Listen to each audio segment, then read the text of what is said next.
Bienvenidos a la serie 2015 Elecciones en el Mundo. Soy Rina Musali y el día de hoy ya estamos listos para una mesa de reflexión sobre las elecciones en España que tendrán lugar el 20 de diciembre.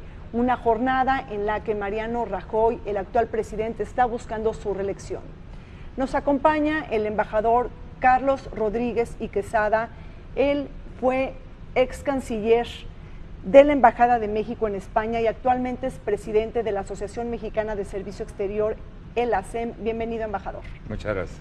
También nos acompaña el doctor Tomás Pérez Bejo. Él es un español radicado en México y es investigador del Instituto Nacional de Antropología e Historia. Bienvenido.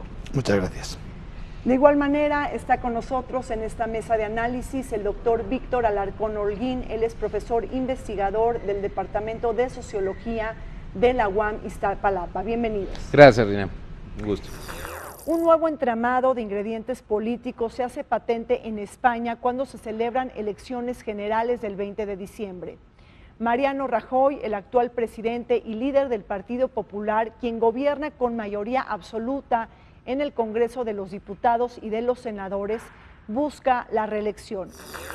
Una tarea complicada de alcanzar si tomamos en cuenta la renovación del Partido Socialista Obrero Español, la irrupción de partidos políticos alternativos y emergentes como Ciudadanos y Podemos, y el desgaste que ha sufrido el actual gobierno como los remanentes de la crisis económica, al calor todo ello del grito independentista de Cataluña y los actos de corrupción. ¿Podrá conquistar Mariano Rajoy su reelección en estos comicios generales del 20 de diciembre en España?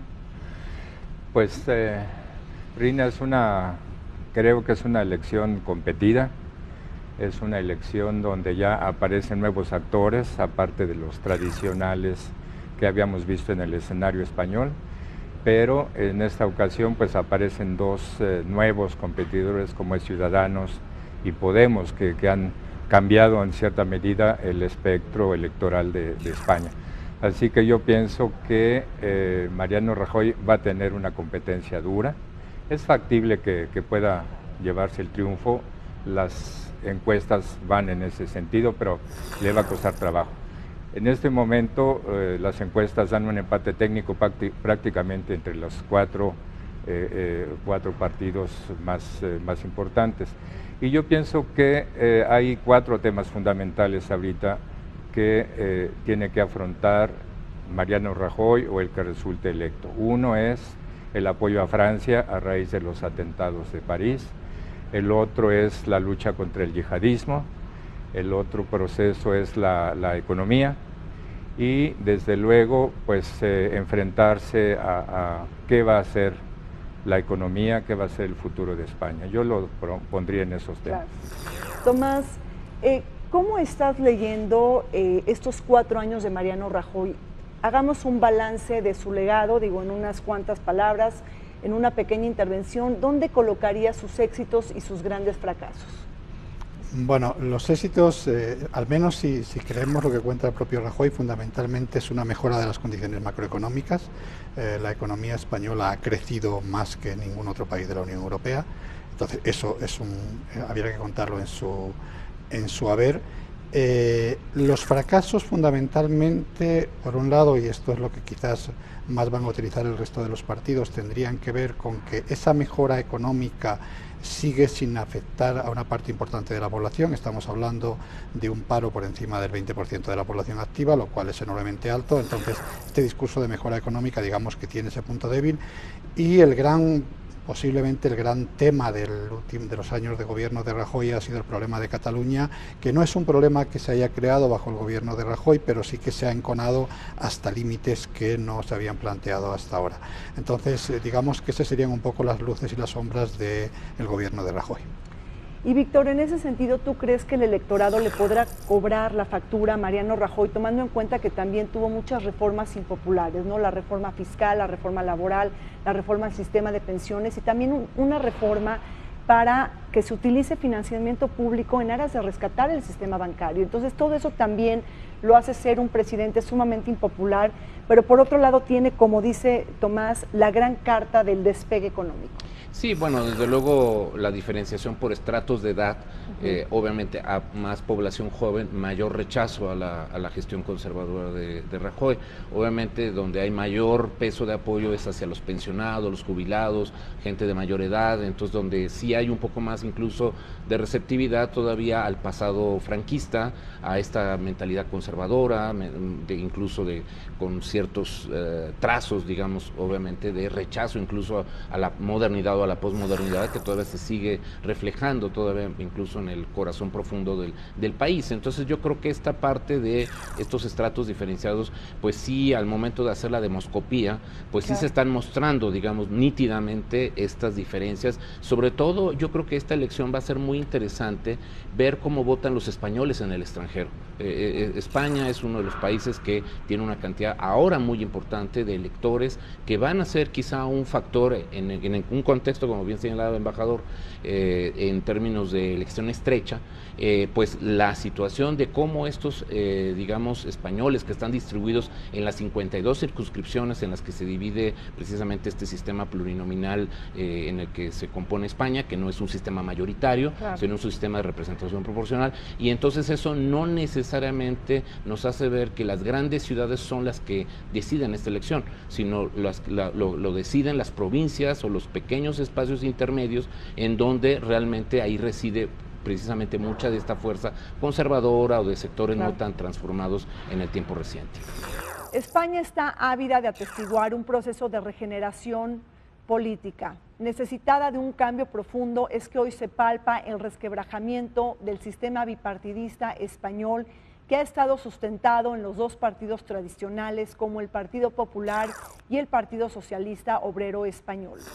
El malestar ha tenido lugar desde varios años atrás, pero también en esta cita de las elecciones municipales y autonómicas del pasado 24 de mayo, en donde las ciudades más importantes de Madrid y de Barcelona ahora son gobernadas por los partidos alternativos y emergentes. Platiquemos un poquito, Tomás, del panorama político tras las elecciones municipales y autonómicas, ¿no?, del 24 de mayo. ¿Será esto un termómetro de lo que pasará el 20 de diciembre o no? ¿Qué piensan? No, yo creo que es un termómetro relativo. Es un termómetro relativo en la medida en que lo que sí ha demostrado es que el sistema tradicional de partidos españoles ha sufrido un vuelco. Tradicionalmente en España había dos partidos que obtenían por encima del 30% de los votos y una serie de partidos menores que raramente llegaban al 10%. Esto lo que las elecciones municipales se da una especie de empate, todos por debajo del 30%, es decir, no hay ningún partido que tenga más del 30%, y las últimas encuestas lo que muestran es un fenómeno muy curioso, es que no solo eso, sino que no hay ningún partido que consiga por encima del 25%. Entonces, eso da una situación, me refiero a las encuestas simplemente son la foto de un momento determinado. Sí, también se pueden equivocar, pasó Reino Unido, pasó en Brasil, digo, hay que tener cuidado, ¿no? Pero es reiterativo, las encuestas están dando un perfil en el cual aproximadamente hay tres partidos, el Partido Popular, el Partido Socialista y Ciudadanos, que están empatados, técnicamente empatados, y un poco por detrás Podemos, que anda con un 17, ha oscilado entre un 15 y un 17, está en torno a eso. Eso, claro, da una situación en la cual, entre otras cosas, dificulta enormemente los pactos electorales posteriores, porque cabe la posibilidad que incluso un pacto entre estos dos de estos tres partidos no sea suficiente para tener mayoría en el Parlamento. Y ahí sí que entra un factor que yo creo que es muy importante respecto a lo que decía antes el embajador, que es la capacidad de pactos. Entonces, la capacidad de pactos, diríamos que de manera general tienen muy pocas posibilidades de pactar con los demás partidos, tanto el Partido Popular como Podemos. Son dos partidos que son percibidos como el electorado como los dos puntos extremos, y tienen muchas opciones de pactar prácticamente con cualquiera, tanto Ciudadanos como el Partido Socialista. ¿Esto qué significa, desde mi punto de vista? Que cabe la posibilidad de que Rajoy sea el partido más votado, no sé si puede ser, pero que acabe no gobernando, porque las dificultades del Partido Popular para llegar a pactos con los demás partidos van a ser complicadas. Claro.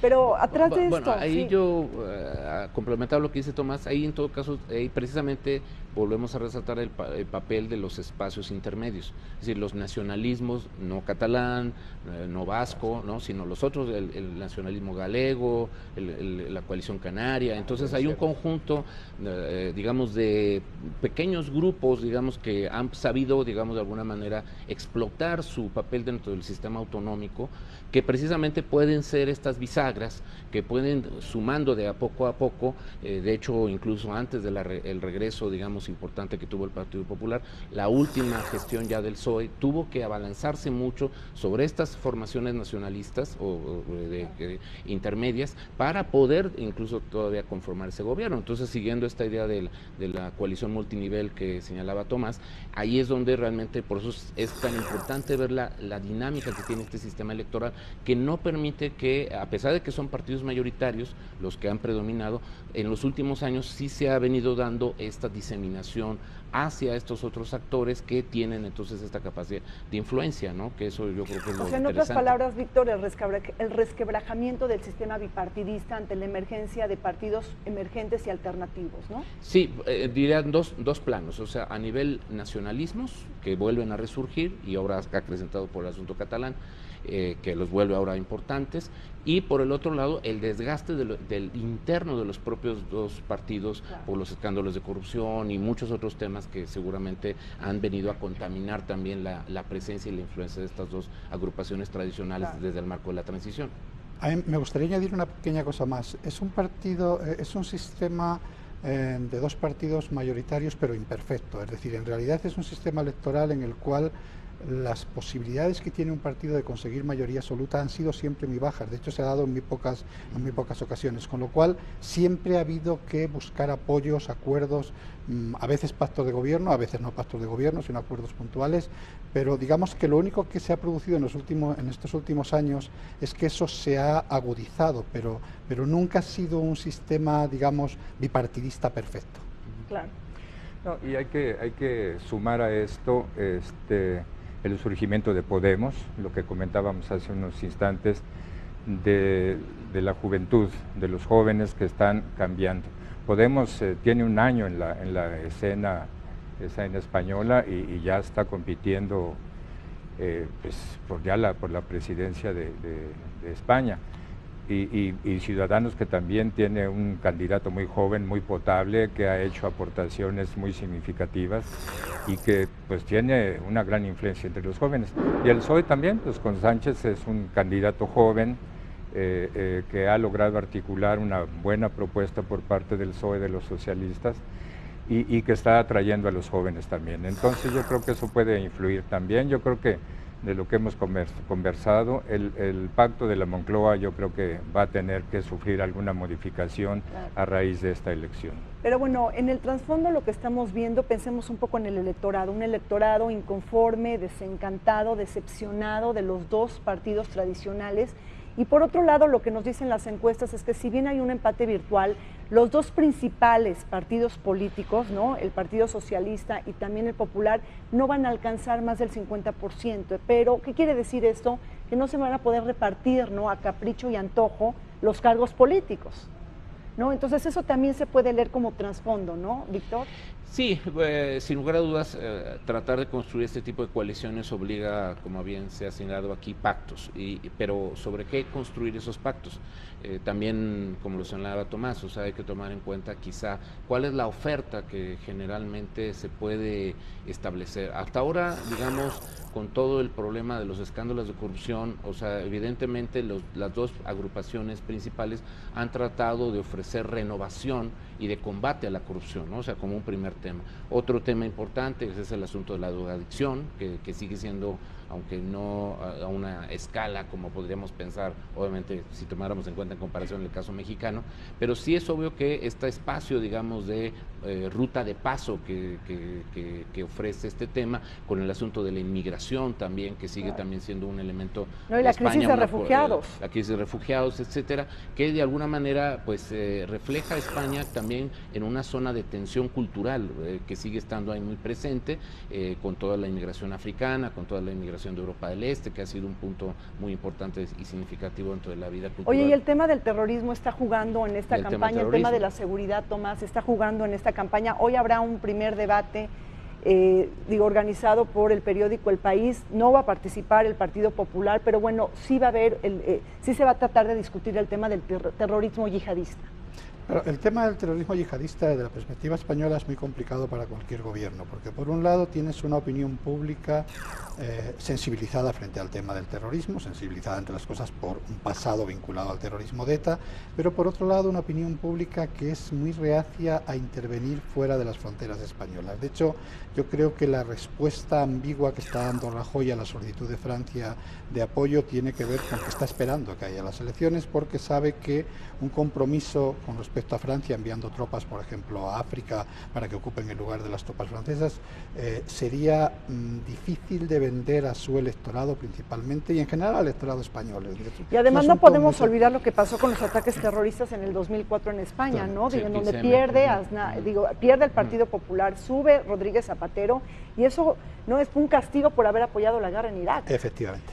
Y eso es un estigma que pesa muchísimo en el electorado, y yo creo que Rajoy en ese sentido ha sido muy cuidadoso de anunciar un apoyo que además no va a poder sustraerse a una decisión de esta naturaleza. De apoyar después de las elecciones, tomar una decisión sobre el apoyo a Francia en Mali, que tendrá que sustituir las tropas francesas por españolas. Y bueno, pues seguir apoyando a Francia y a la Unión Europea, a Estados Unidos en el tema del terrorismo, pero sí tiene que tener mucho cuidado, vistas las circunstancias del 11 de marzo que tú referías. Claro. Víctor.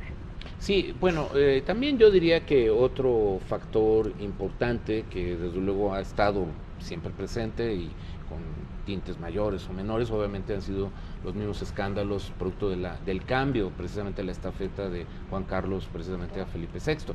Entonces eso también ha sido un desgaste también sobre la propia tradición, ¿no? Que precisamente los sectores más digamos reacios al cambio, pues obviamente también observan un deterioro, digamos, de la vida cultural y de los entornos de la nacionalidad española a partir, digamos, de esa pérdida de eje que significaba Juan Carlos como un punto de estabilidad, como un punto de referencia que le daba incluso una idea de que en caso de que no las fuerzas políticas no tuvieran una capacidad de negociación sí, el factor propia, de unión, de cohesión, ¿no? Exacto, claro. ¿no? Entonces, claro, ese ha sido un esfuerzo que creo que está tratando de impulsar de manera muy significativa Felipe VI, pero sin lugar a dudas ese también ha sido un factor de desgaste que, como bien decía Tomás, o sea, por eso era tan excepcional esta gestión de Rajoy, porque era la primera desde hace mucho tiempo que tenía mayoría absoluta, ¿no? Y eso en un primer momento dio mucho para Rajoy en los primeros 2 años, de decir, estamos en una posibilidad de hacer un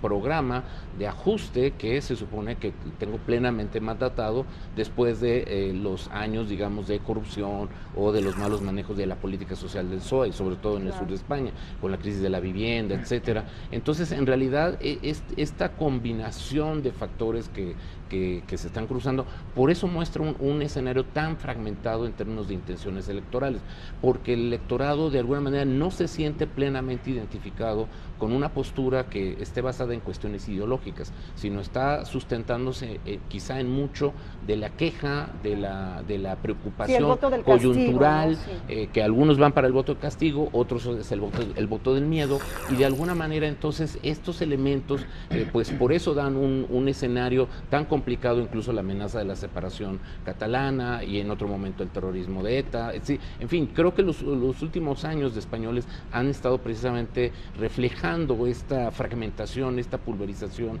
digamos, de referentes políticos, y esto creo que por eso es un excelente y además mosaico. un desgaste político, pierden Madrid y Barcelona, ¿no? Con las elecciones municipales y autonómicas, está Ada Colau en Barcelona, está Manuela Carmena. Manuela logra terminar con los 25 años del Partido Popular en Madrid. Exacto. No, ahí es que también habría que hacer un análisis regional que es muy interesante. En realidad el mayor número de diputados en el Congreso español es la suma de Andalucía, Madrid, Valencia y Barcelona. Entonces, claro, son tres regiones en las cuales la situación es bastante complicada, salvo en Andalucía, que parece que el Partido Socialista sigue siendo la fuerza hegemónica, pero el Partido Popular ha perdido Valencia, el Partido Popular ha perdido Madrid y el Partido Socialista ha sufrido una derrota casi estrepitosa en Cataluña, en el cual su participación, su porcentaje de votos en las últimas elecciones ha sido realmente baja, es decir, se ha quedado muy por debajo de sus expectativas. Claro, esto abre un escenario bastante novedoso. Añadido a esto, como bien mencionabas tú, yo creo que la política española es inédita en este momento y tiene que tener una recomposición a raíz precisamente del cambio generacional que se da en el rey.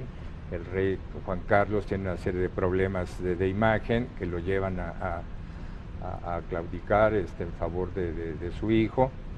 Y todo esto aunado a los problemas de corrupción y algunos problemas de manejo económico por parte de Rajoy, ameritan también un cambio. La gente se da cuenta de que no es solamente Rajoy, sino es todo un sistema que ya tiene que, piensan ellos, de alguna manera sufrir alguna modificación. No, y además el tema de la corrupción está dentro de todo el entramado político empresarial, ¿no? O sea, no es un tema de un partido político, sino también es del PP, pero también del Partido Obrero Socialista. Digo, tenemos el caso de Jordi Pujol, expresidente de Cataluña, también con problemas, la misma corona española, es decir, es un problema ya sistémico, ¿no?, dentro de España, ¿no? Y eso a lo mejor el electorado pues, lo va a castigar. Al grado que mucha gente está pensando en una modificación constitucional para enmendar todo este tipo de situaciones, ¿no? Inclusive pues se habla ya pues ya elegir al rey ya casi de manera electoral también, por votación y cosas de esas, ¿no? Entonces ir hacia la Tercera República. Claro, entonces un momento de efervescencia política en España ahora que se hacen comicios generales. Vamos a un corte, regresamos, no se vayan.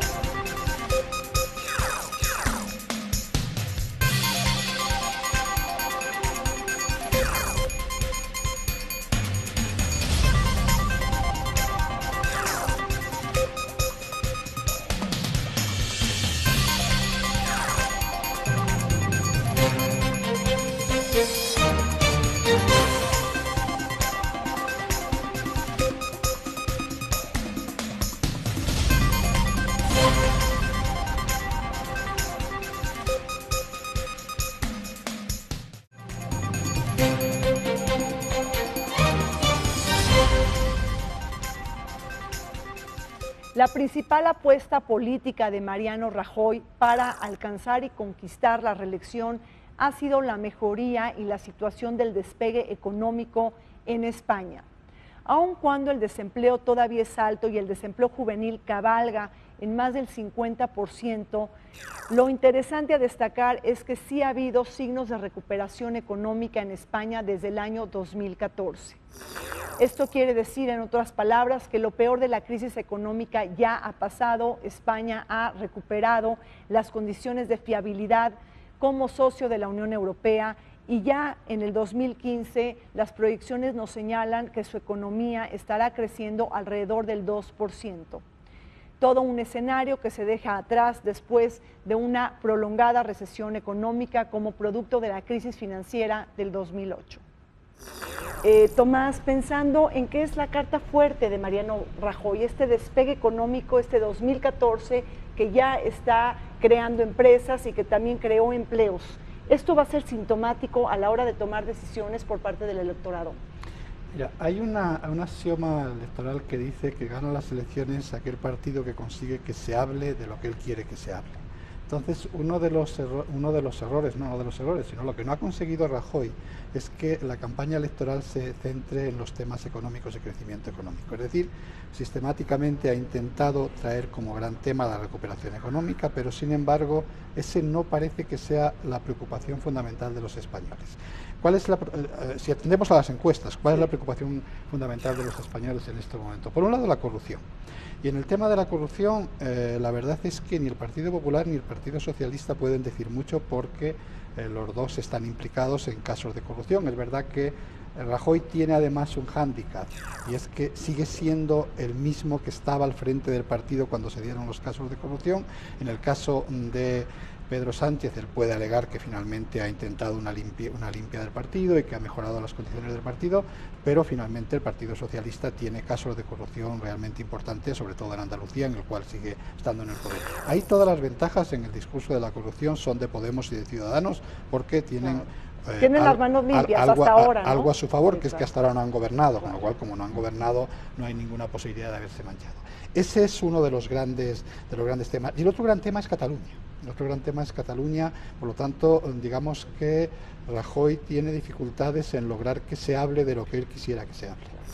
Pero a ver, antes de hablar de Cataluña, la parte económica me llama la atención porque sí ha habido recuperación económica. En el 2015 habrá, las proyecciones señalan que terminará España con un 2%, ¿no?, de crecimiento económico, pero por otro lado hay una gran inconformidad de la población, no hay un filtrado, ¿no?, de estas cuentas macroalegres en la economía, no han llegado, ¿no?, al bolsillo en un momento de elecciones. Es que más bien no han regresado, porque hay que recordar que España tuvo un boom de consumo muy importante. Entonces el problema es que la aplicación de los programas de ajuste que empiezan a darse precisamente con Rajoy, pues es una terapia de shock muy fuerte, muy sustantiva, contra las dinámicas de consumo que se traían, digamos, de una clase media que había más o menos sido prohijada como producto de la incorporación histórica de España a la Unión Europea y la apertura de mercados, la posibilidad de viajar, la posibilidad de estar con incluso destinar recursos muy importantes a ciencia y tecnología, educación pública, es decir, hubo una gran oleada de expansión en España como producto de esta propia transición, como producto de los años también de predominancia reciente del Partido Socialista Obrero Español, pero que desgraciadamente el asunto de este déficit, como suele pasar en escándalos de corrupción cuando la izquierda gobierna, como ocurre también con la derecha, pero en este caso la corrupción construida desde la izquierda, como le está pasando al Mensalao en Brasil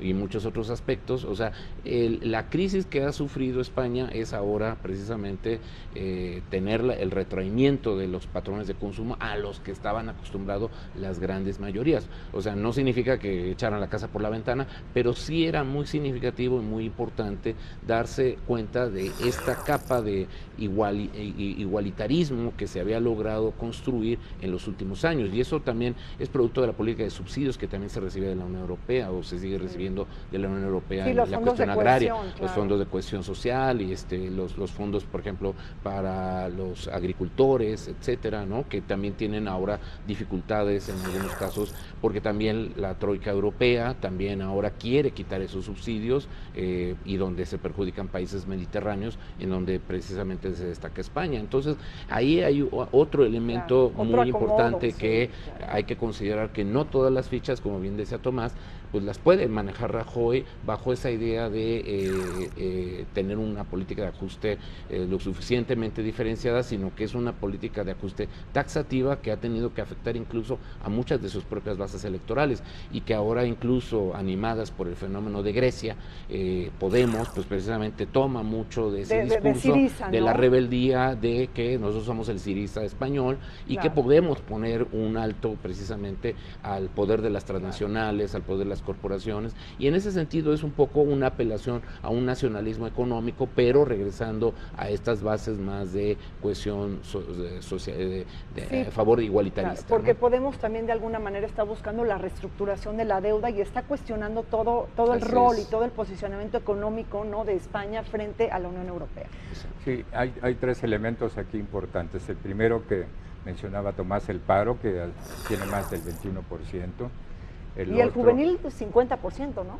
Y para los jóvenes es más mucho más alto, Exactamente, el déficit. Y una cosa muy importante, con toda esta serie de ajustes que se hicieron, se recortaron 2.000 millones de euros en asistencia social a los Salud, educación. de educación, pero sobre todo afectando a personas de la tercera edad, a enfermos, personas ya adultos mayores, discapacitados. Entonces eso sí ha repercutido mucho y ha afectado mucho la imagen del Partido Popular. La corona española en manos del rey Felipe VI y el gobierno encabezado por Mariano Rajoy han tenido que atestiguar la explosión de los nacionalismos en España y principalmente el catalán, que ha cobrado centralidad y preocupación en la vida política y económica de España. Y es que Cataluña pretende convertirse en un país independiente para el año 2017. Cabe recordar que el 19% del PIB español procede de Cataluña y que este representa alrededor del 25% de sus exportaciones. Una hipotética independencia de Cataluña de España representaría un duro golpe para Madrid y para todo el país, así como los catalanes tendrían que enfrentar otras consecuencias como la inminente salida de la Unión Europea. Si la llegada de un nuevo rey, Tomás, pues no le dice nada a Cataluña, ¿no? No, yo creo que en estos momentos, tal como ha evolucionado la situación catalana, en realidad tiene muy poco que ver con lo que ocurra en Madrid. Yo creo que fundamentalmente es un asunto interno de Cataluña, en el cual ha habido un proceso de radicalización nacionalista muy fuerte que ha afectado a sectores que tradicionalmente no eran independentistas. El caso más llamativo es de Convergencia y Unió, el partido de Artur Mas. Artur Mas todavía hace 3 años decía que la independencia era algo que formaba parte del siglo XIX, pero eso tiene que ver sí con la crisis y con la reducción de las transferencias del Estado central a las comunidades autónomas, pero no con quien esté en el gobierno en Madrid. Yo creo que es prácticamente indiferente el hecho de que esté, vamos, creo, no estoy seguro, es prácticamente indiferente el hecho de que esté Juan Carlos I o esté Felipe VI. Sí, yo en lo personal creo que el tema radica más en que Cataluña, por lo menos los nacionalistas, van a votar en contra de Rajoy. Es decir, si es que no votan en blanco, es decir, porque también puede haber voto en blanco o eventualmente que haya una baja muy importante de asistencia de los catalanes a esta elección, lo cual también puede ser un arma de doble filo, porque si Rajoy por alguna cuestión gana y los catalanes nacionalistas tienen una baja representación en el Congreso, independientemente de cómo se den las combinaciones, pues bueno, eso podría todavía tensar más el escenario de por sí ya complicado que se maneja en los últimos tiempos. Pero, digamos, pero si hay una jugada estratégica para escalar, digamos, el costo de la no separación, yo creo que los catalanes nacionalistas tendrían que ser quizá los más interesados en ir a derrotar a Rajoy, para buscar precisamente un diálogo con fuerzas más proclives, digamos, a una nivelación en el tratamiento económico, es decir, compartir riesgos o compartir dinámicas, que en eso no les fue mal con el PSOE, ¿no? O sea, y creo que en ese sentido también la búsqueda de un espacio que pudieran ellos ser partidos bisagras, como otros nacionalismos que también pudieran ir a jugar ese mismo rol, como mencionábamos en el bloque anterior, podrían, digamos, buscar un tipo de arreglo como lo que han hecho los quebecois en Canadá, donde realmente las ventajas se podrían traducir en algún otro tipo de tratamiento o en otro tipo de ventajas comparativas para compensar, digamos, la no salida de Cataluña dentro del país. Creo, Víctor, que es importante comentar a la audiencia que nos acompaña en el canal del Congreso que tanto el Partido Popular como el Partido Socialista Obrero Español, los dos partidos más grandes todavía en España, pues están en contra, ¿no?, de que Cataluña se convierta en un país independiente presidente en el 2017. Pero además lo que preocupa mucho, digo, atrás de lo de Cataluña está el ajuste de cuentas de los vascos, de los gallegos, de los canarios, de los asturianos. Entonces, sí viene un momento pues muy difícil para España, cómo el rey y cómo el gobierno pues van a atajar esta grande preocupación. Este es un problema que se ha venido presentando en años recientes, ese nacionalismo que tú mencionas, y sí, Cataluña es un ejemplo que debe ser parado desde el punto de vista del gobierno central para evitar un desmembramiento, porque si Cataluña empieza, pues es muy factible, evidentemente el País Vasco sería el segundo, siguiente, ¿no? El siguiente en la lista. Yo veo en el proceso de Cataluña una ambivalencia. No está claramente definido qué es exactamente para dónde van o qué es lo que quieren los catalanes, porque por un lado sí logran una mayoría mínima en favor de la independencia en las últimas elecciones, luego en el Congreso sacan una mayoría de 9 puntos. Uno de los grandes promotores de la independencia, Artur Mas, pierde todo el poder, ya no gobierna, ya está a punto de perder toda su capacidad. Hace un par de días un partido le negó también ya todos sus apoyos. Entonces yo veo una cosa muy rara ahí. Un proceso de independencia tiene que ser abrumador, tiene que ser absolutamente consciente de que toda la gente está a favor claro. de lograr este proyecto o este otro. Pero yo veo muchos claros oscuros en el proceso, la gente no está totalmente convencida, hay mucha gente que no quiere, muchos catalanes que no quieren, otros que sí, pero no logran una posición clara y contundente a este respecto. Y si esto sigue así, pues yo creo que Cataluña seguirá formando parte de España, y yo lo que veo es que, como mencionabas tú, el gobierno que quede va a tener que meter muchísimo dinero, invertir mucho dinero en estas provincias, en Cataluña, en el País Vasco, le va a costar mucho dinero mantener. Sobre todo invertir para generar un nuevo reacomodo, ¿no? En Exacto. términos fiscales, en términos de mayores independencias. O a la inversa, o sea, dejar hacer, o sea, todavía permitir más autonomía. O sea, entrar a un auténtico federalismo fiscal, porque por ejemplo ese es otro de los grandes sí, porque problemas. eso es lo que enoja mucho, ¿no? Que Mariano Rajoy no tuvo la sensibilidad para... digamos, en esta rara mezcolanza que tiene el sistema español es comunidades, pero es federalismo, no es federalismo, es central, no es central, es monárquico, pero claro. parlamentario. Entonces, y también el tema de la identidad, ¿no? Está como ahí pendiente, ¿no? Con todas las regiones autonómicas, ¿no? No, el tema de la identidad finalmente es un viejo problema español, es decir, o sea, no, la construcción de un Estado centralista en España ha sido siempre muy complicado, las identidades regionales son muy fuertes, no solo en Cataluña y en el País Vasco, quiero decir, la identidad regional en Andalucía es muy fuerte, quiero decir, o sea, que no... Ahora, lo que sí, yo quería volver a una cosa que comentó Víctor, que es que ¿qué va a pasar en Cataluña en estas próximas elecciones generales? Y quería comentar algo que es muy curioso. Tradicionalmente en Cataluña la abstención es muy alta en las elecciones locales, es decir, la mayor parte de los electores consideran las elecciones locales poco importantes, salvo justamente esta última que ha habido, en la cual el gran nivel de polarización ha sido muy alto. Pero en las elecciones generales, tradicionalmente, por ejemplo, las ganaba el Partido Socialista, en este caso no las va a ganar.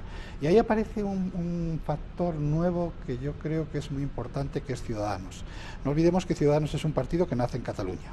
Es un partido que nace en Cataluña con un discurso beligerantemente antinacionalista. Es posiblemente el partido más claramente posicionado en contra de las posturas, ya no solo independentistas, sino autonomistas. Es decir, una de las propuestas de Ciudadanos, por ejemplo, es acabar con el concierto vasco, que es una cosa muy complicada desde el punto de vista de la financiación, porque el centro, digamos, del discurso político de Ciudadanos es que es un país de ciudadanos, no de territorios, y que por lo tanto los derechos de todos son exactamente iguales.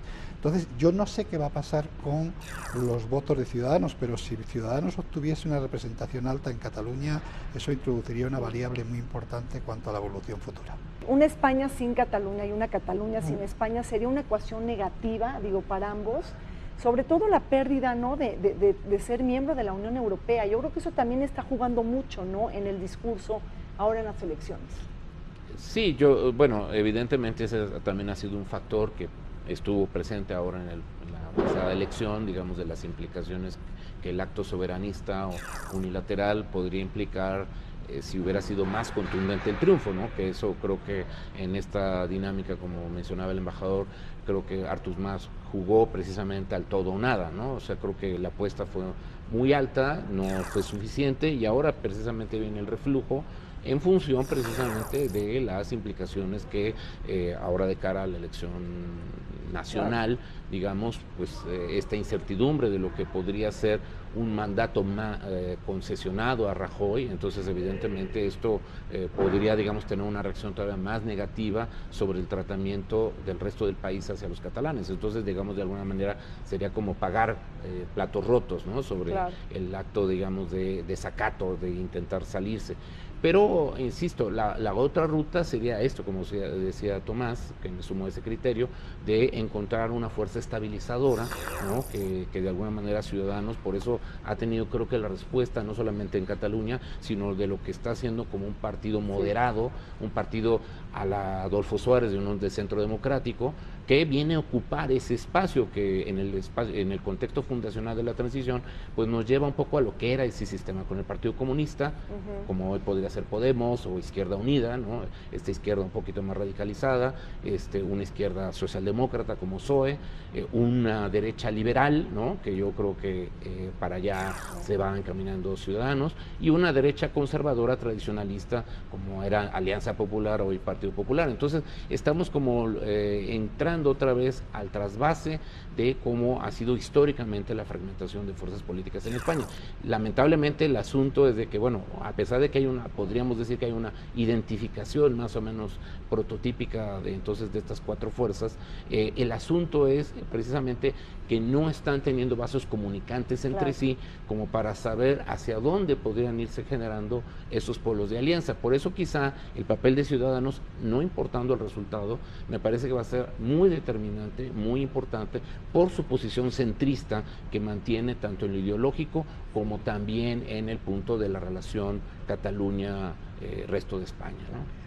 Los cuatro partidos están por la permanencia de Cataluña en España. Eso Podemos inclusive no ha hecho mención alguna. Los dos partidos grandes también se han pronunciado en el mismo sentido.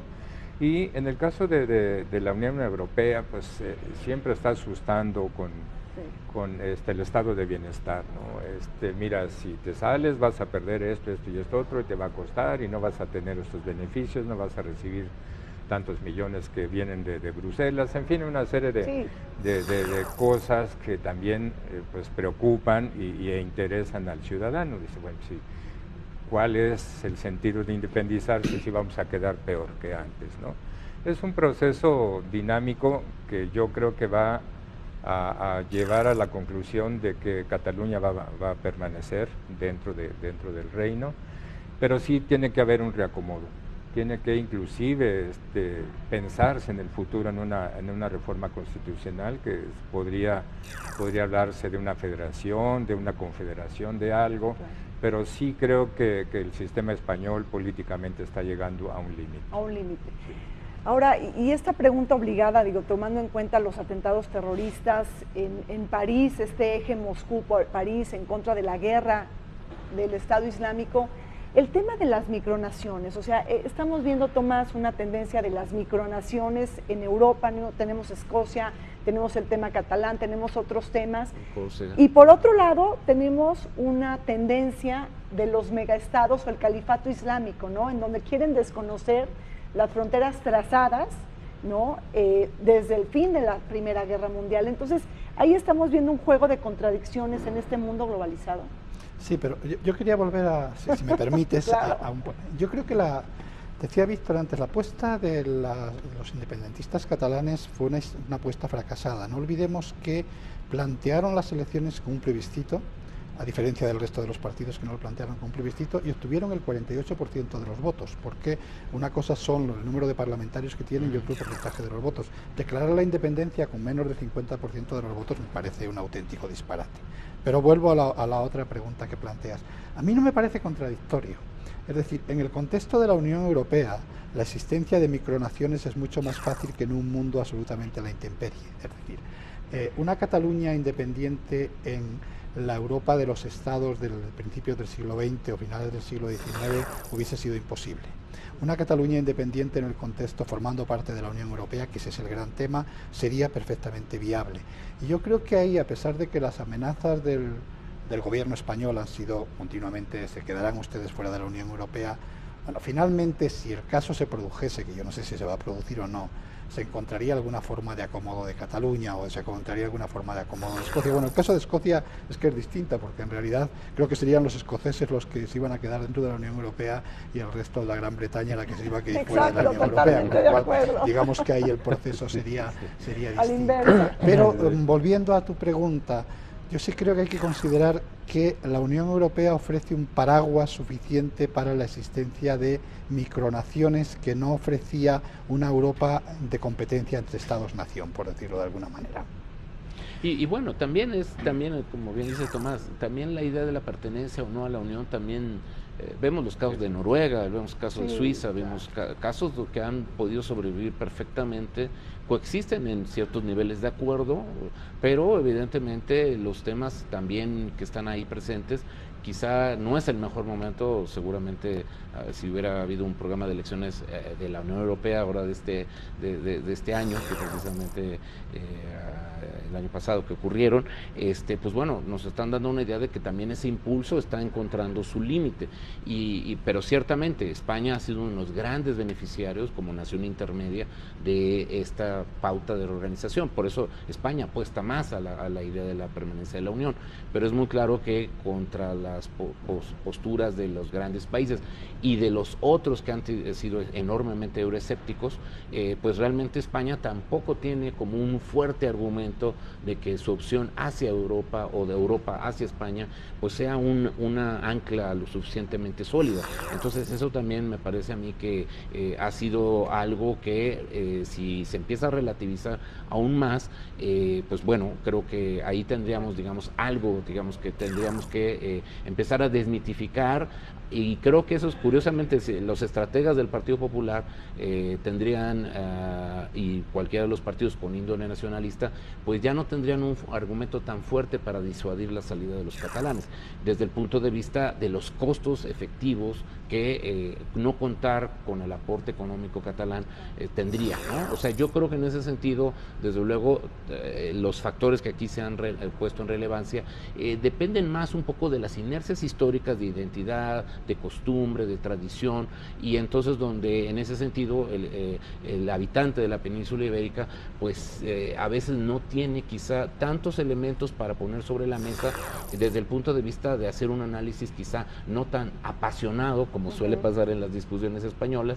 sino que realmente poder colocarse en una experiencia de planeación hacia a un contexto de más años por delante, y creo que eso es el déficit que traen todas las agrupaciones políticas en su oferta económica, que no están viendo el crecimiento, el desarrollo de España de aquí a 10, 15 o 20 años, sino que, como suele pasar en muchas partes del mundo, incluido nuestro país, estamos en el coyunturalismo, en el rentismo, en la especulación financiera, y eso evidentemente reduce mucho los márgenes de maniobra para poder crear política con consenso. Bueno, vamos a un corte. Cuando regresemos, algunas claves de la relación México-España. Volvemos.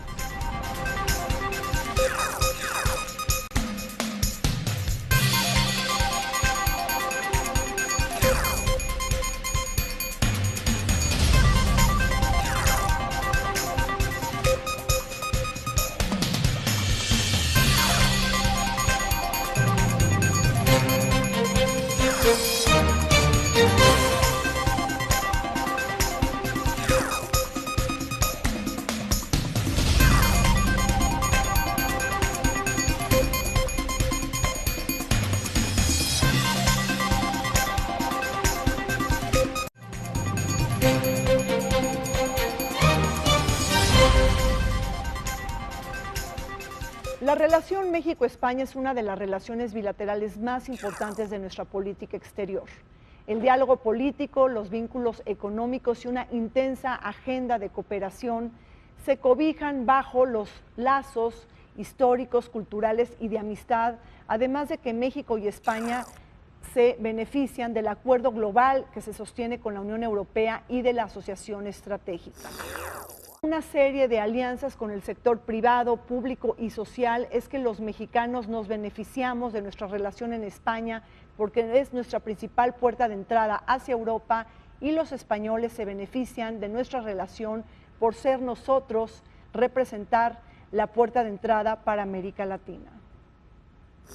Tomando en cuenta que tú has sido un diplomático de la carrera del Servicio Exterior mexicano, ¿qué estás viendo de las relaciones México-España? De entrada tenemos relaciones multiactores y multitemas que cubren todas las dimensiones, es decir, es una de las relaciones de México más importantes con el exterior. ¿Qué estás viendo y hacia dónde vamos en las relaciones bilaterales? No, pues yo veo unas relaciones muy fructíferas, muy dinámicas, no estables, muy dinámicas, muy activas hacia objetivos muy concretos, muy de largo plazo. Acabamos de celebrar hace unos pocos meses un aniversario más de estas relaciones después de esta no permanencia a raíz del gobierno de Franco. Pero bueno, se reactivaron, se reanudaron estas relaciones y han venido creciendo paulatinamente. En el ámbito del comercio ha crecido muchísimo, en las inversiones también, en la parte cultural, bueno, ni se diga. En las relaciones políticas hay una gran similitud de trabajo entre los dos, sea un gobierno o el otro en España, sea un gobierno aquí diferente. Y los reyes de España vinieron a México en su primera visita de Estado, ¿no? Así es, efectivamente. Entonces eso lo hace más rico, mucho más vital, y el intercambio político es muy constante, es muy frecuente. Recordemos que esta iniciativa de México se creó, se organizó la Cumbre Iberoamericana y el primer país invitado fue España, así que es un proyecto incluyente en el cual tiene que estar obviamente España y Portugal. Así que yo veo muy dinámicas las relaciones, muy expectantes en un crecimiento en todos los terrenos. No veo fisuras, no veo complicaciones en este momento ni a largo plazo, ¿no? Tomás, tomando en cuenta que tú eres un español radicado en México, ¿cómo estás leyendo las relaciones entre ambos países? Bueno, yo es que ahí distinguiría como dos aspectos, ¿no? Por un lado, yo creo que las relaciones, coincido con el embajador, son absolutamente fluidas, posiblemente sean posiblemente no seguro, las relaciones con México son las más importantes de los que mantiene España con cualquier otro país latinoamericano. Lo son en los dos sentidos, lo son desde el punto de vista cultural, lo son desde el punto de vista económico.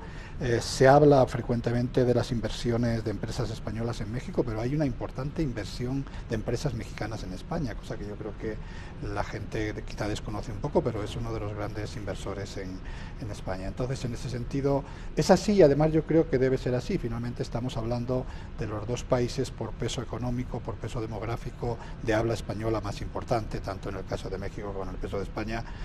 Digamos, demográficamente es mucho más importante México que España. Después hay, y aquí hablo ya desde el punto de vista del historiador que soy, hay el aspecto, digamos, la intrahistoria de las relaciones México-España, que ese es un asunto yo creo que mucho más complicado y mucho más fascinante, ¿no? Entonces hay una serie como de prejuicios históricos que siguen estando presentes de alguna manera, es decir, siguen estando presentes y que hacen que sean unas relaciones enormemente fluidas, pero también enormemente complicadas y en las cuales creo que es necesario, debería ser necesario por parte de los políticos manejarlas con mucho cuidado porque hay muchos puntos sensibles. Bueno, pues nos dejas pensando. Víctor.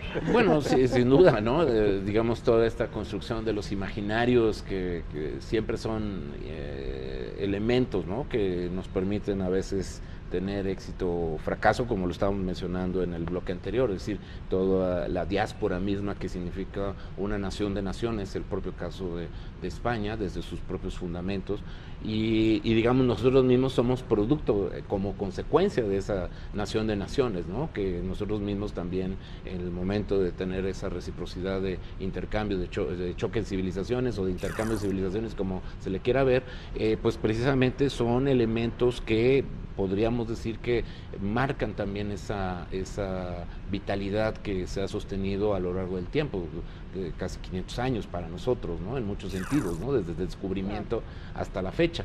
Entonces, bajo esa condición, yo realmente sí percibo que, como bien decía Tomás, como bien decía el señor embajador, pues esta es una relación estratégica para México, es una puerta de entrada muy importante, no solamente para el punto de vista de la posible salida de exportaciones mexicanas, ¿no? Como de alguna manera está muy claro, también es un importante punto de formación y de capacitación para nuestros estudiantes, que sigue siendo una importante pauta de salida, creo que después de Estados Unidos, sin lugar a dudas, y si no es que ya empieza a ser la primera opción de salida para muchos de nuestros chicos, realmente esto marca, digamos, que México observa en España, visualiza en España algo que entonces por eso no deja de pasar de largo. Incluso los modelos de imitación política pues están muy claras, o sea, la transición democrática mexicana no se podría entender sin esa clave, digamos, de los pactos, ¿no? De estos referentes con los cuales nosotros todavía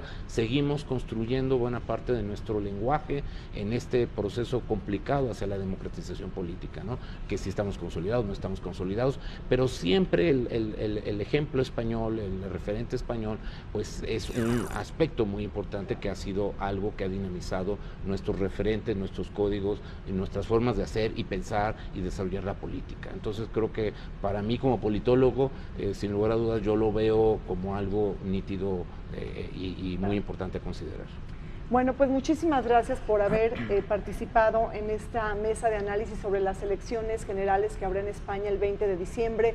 Zorri Namusali me despide de ustedes, no sin antes recordarles que ustedes ya pueden consultar los libros electrónicos de toda la serie de elecciones en el mundo que ha sido apoyada por el canal del Congreso. Este año, en diciembre, vamos a compartir con ustedes el libro electrónico 2015, en donde este debate y otros usted los podrá consultar desde la página web del canal del Congreso. Hasta pronto, nos vemos en el 2016.